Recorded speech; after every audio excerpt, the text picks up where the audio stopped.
everybody. Welcome back to Carla Astrology.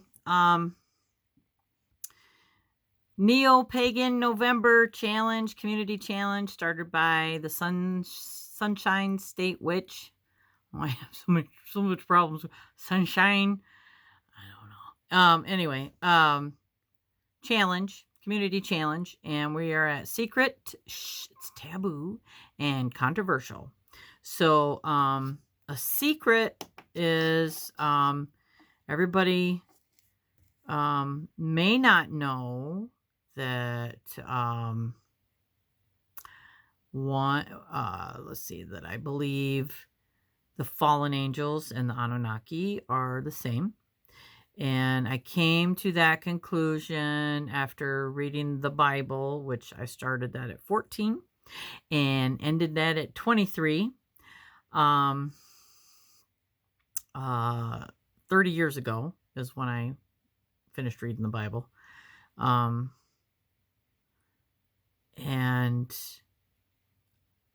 what I got out of it was have unconditional love for your fellow man and do unto others as you would have them do unto you. But there were a lot of discrepancies in the Bible that did not sit well with me, and I still had many questions about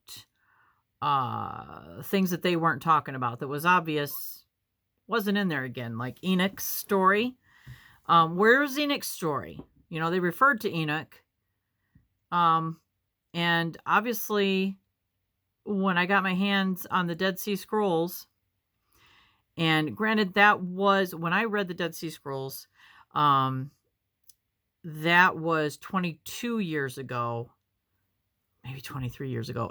But it wasn't fully translated yet. So there was some stuff missing, more in the Book of Giants than anything. There was a lot of blanks where they couldn't fully translate it. I'm sure it's been fully translated or more so by now. But like I said, there was a lot of discrepancy there. So when I started reading the Book of Enoch, then I got some clarity,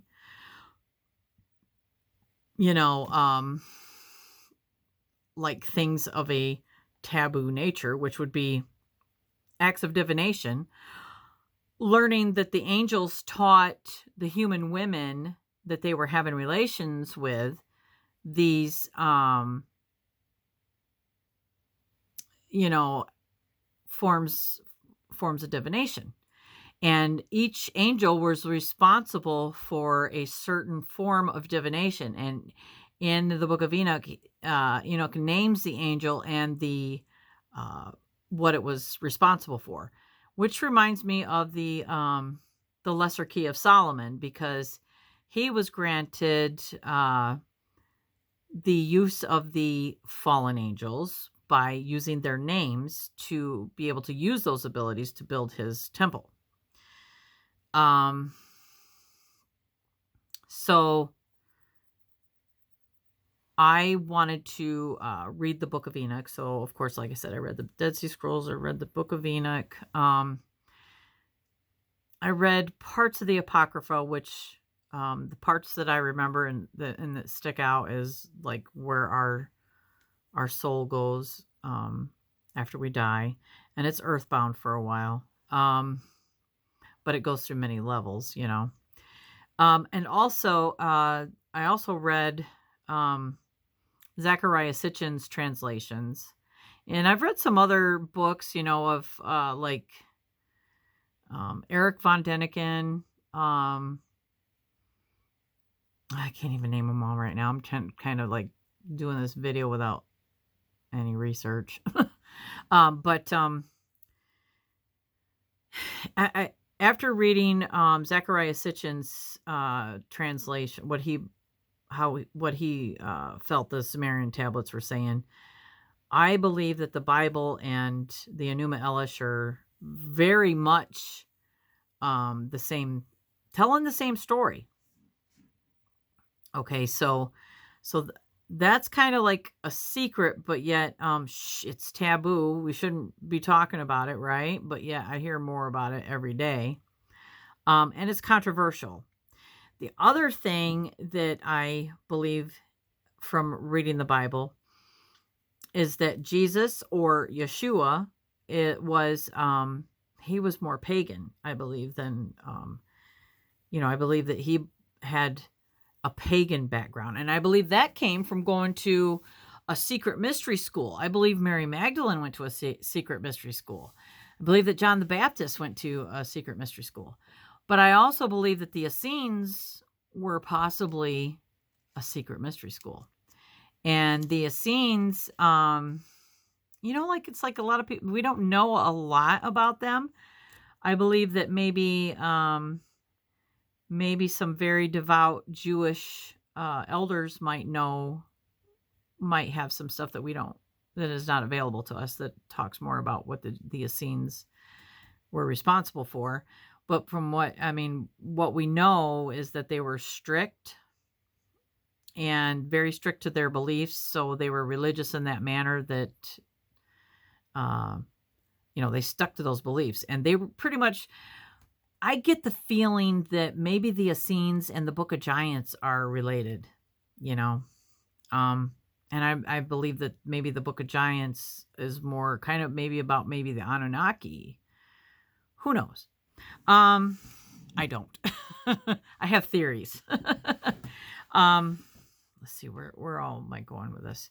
So Jesus being possibly pagan and possibly, going to the secret mystery schools, I believe that he was very familiar with the Hermetic principles before they were even called that. I believe that these secret mystery schools are responsible for us having the Kabbalion, and all stuff like that might be considered esoteric. Wasn't esoteric at that time, but it was taught in those schools that were a mystery, because it was like kind of like, maybe a Mason thing where they got to protect that knowledge, and some of those things aren't meant for public because they could be used maybe in a bad way. It's like falling into the wrong hands.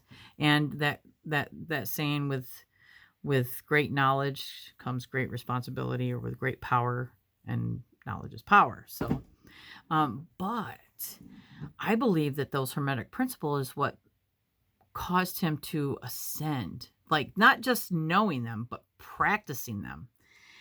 And I guess maybe what I'm about to say is all three. It's a secret, it's taboo, it's controversial. Is that the first principle is all is mental and nothing exists outside the mental. So for me, it honestly speaks to me in the manner telling me that my consciousness was here before the earth was. So if the consciousness existed before the earth, then my mind says, well, then that's why we are God. That's why the consciousness is God. Not that we in this physical body are God. No. But all together, our consciousness makes up God. And here we are dividing ourselves over the things that make us different, when inevitably our consciousness is all the same.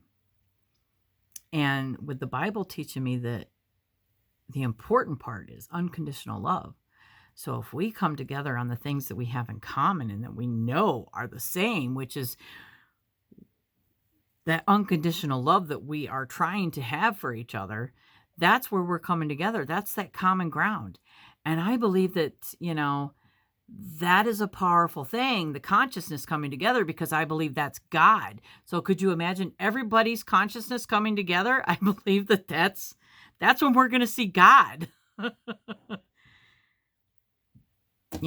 I believe that's how the earth will ascend into the 5D, is by connecting ourselves. I believe that's what the law of one has been trying to tell us. I believe that that's what everybody has been trying to tell us over the years, is that we divide ourselves. That's how we fall short.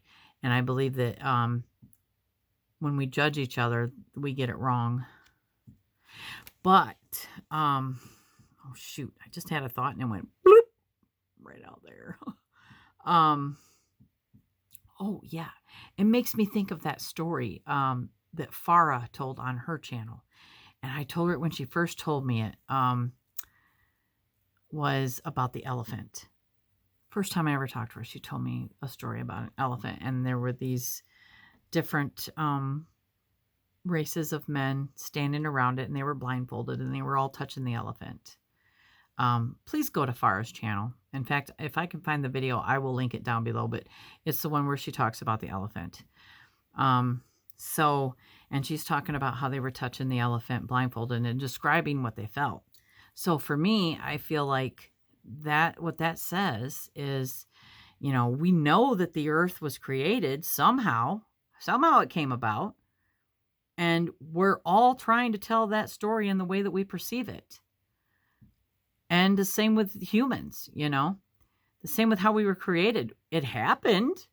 We all know it happened. We all know that's the truth right there. But how it happened, this is how we perceive it. So it's like the truth is there's no disputing the truth. The truth is the truth. But how we perceive it is the difference. And why should that matter? Why should that matter? So I guess that's probably pretty controversial. All right, I love you guys. Like I said, I'm going to put that video link down below. And I hope you all have a wonderful evening, and I love you, and I will see you in the next video.